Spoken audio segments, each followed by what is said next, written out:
मासिक दुर्गाष्टमी की व्रत कथा।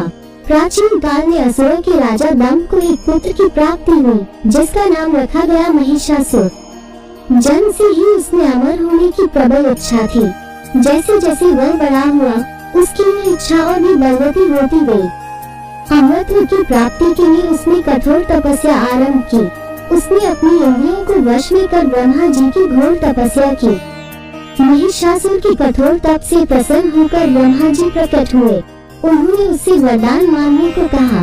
महिषासुर ने बिना विलंब किए अमर होने का वरदान मांग लिया। ब्रह्मा जी ने समझाया, हे वत्स, जो जन्म लेता है उसकी मृत्यु निश्चित होती है। अमरता का कोई अस्तित्व नहीं है। ये सुनकर महिषासुर ने एक युक्ति लगाई। उसने कहा, यदि मृत्यु अवश्य भावी है तो मुझे ऐसा वरदान दीजिए कि मेरी मृत्यु केवल किसी स्त्री के हाथों हो, अन्य कोई भी देव, मानव या दानव मेरा वध न कर सके। ब्रह्मा जी ने तथास्तु कहकर यह वरदान दे दिया। वरदान प्राप्त करते ही महिषासुर का अहंकार चरम पर पहुंच गया। उसने सोचा कि स्त्रियां तो कोमल होती हैं, वे कभी भी मेरा वध नहीं कर पाएंगी। अब वो पूरे संसार को जीतने की योजना बनाने लगा। महिषासुर ने अपनी असुर सेना संग पृथ्वी पर आक्रमण कर दिया। नगरों को जलाना, ऋषियों के यज्ञ विध्वंस करना और निर्दोष प्राणियों को कष्ट देना, यही उसका प्रतिदिन का कार्य बन गया। कुछ ही समय में उसने पाताल लोक को अपने अधीन कर लिया। अब उसकी दृष्टि स्वर्गलोक पर थी। महिषासुर ने इंद्र पर आक्रमण किया और भयंकर युद्ध के बाद इंद्र को पराजित कर स्वर्गलोक पर अधिकार जमा लिया। स्वर्गलोक पर कब्जा करते ही देवता भयभीत हुए उठे। महिषासुर के अत्याचारों से ग्रस्त होकर रुद्रदेव ब्रह्मा, विष्णु और महेश के पास सहायता की गुहार लगाने पहुँचे। भगवान विष्णु ने कहा, महिषासुर का अंत केवल देवी शक्ति के हाथों संभव है। हमें देवी की आराधना करनी होगी।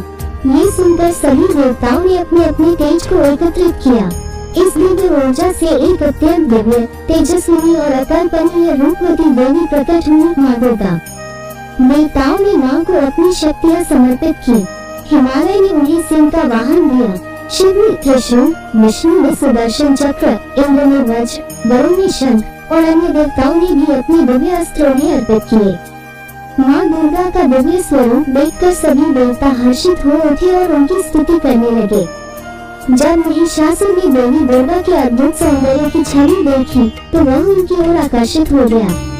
अहंकार में अंधे महिषासुर ने युद्ध करने के बजाय देवी से विवाह का प्रस्ताव भेजा। उसने एक दूत के माध्यम से संदेश भेजा कि यदि देवी उनसे विवाह कर ले तो वे अपना संपूर्ण राज्य उन्हें समर्पित कर देंगे। माँ दुर्गा ने क्रोधित होकर संदेश भिजवाया, हे मूर्ख, जो अधर्म के मार्ग पर चलता है उसे प्रेम नहीं संहार मिलता है। यदि तुमने पाप छोड़ दिए तो मैं तुम्हें क्षमा कर सकती हूँ, अन्यथा युद्ध के लिए तैयार हो जाओ।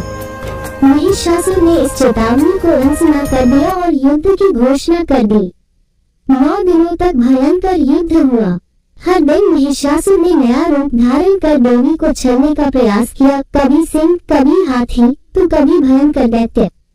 लेकिन देवी दुर्गा ने हर रूप में उसे परास्त किया। युद्ध के दौरान माँ दुर्गा ने अपने अनेक रूप धारण किए और महिषासुर की सेना को तहस नहस कर दिया। महिषासुर, जो अपने बल और वरदान के मद में चूर था, ये देखकर क्रोधित हो उठा। उसने अपनी समस्त शक्ति लगाकर देवी पर आक्रमण किया, लेकिन माँ दुर्गा अविचलित रही। अंततः जब महिषासुर ने एक महिष भैंसे का रूप धारण कर अत्यधिक बलशाली हो देवी पर आक्रमण किया, तब माँ दुर्गा ने अपने चक्र से उसका सिर काटकर उसका अंत कर दिया। महिषासुर के वध के साथ ही त्रिलोक में शांति स्थापित हो गई। देवताओं ने आकाश से पुष्प वर्षा की और महिषासुर के आतंक से त्रिलोक को मुक्त करने के लिए माँ दुर्गा की स्तुति गाने लगे। माँ दुर्गा की महिमा गाते हुए देवताओं ने उनका आभार व्यक्त किया। ये दिन अधर्म पर धर्म की विजय का प्रतीक बन गया। जिस दिन देवी दुर्गा ने महिषासुर का वध किया, उसी दिन से दुर्गा अष्टमी का पर्व मनाया जाने लगा। ये दिन शक्ति की जीत, अहंकार के विनाश और धर्म की पुनः स्थापना का प्रतीक है। इसी कारण से नवरात्रि के 8वें दिन देवी महागौरी की पूजा की जाती है। ये पर्व हमें ये सीख देता है कि कितना भी बड़ा अधर्मी और अहंकारी हो, अंततः उसका विनाश निश्चित है। माँ दुर्गा की कृपा से संसार में धर्म, शांति और सद्भाव बना रहता है। जय माता दी।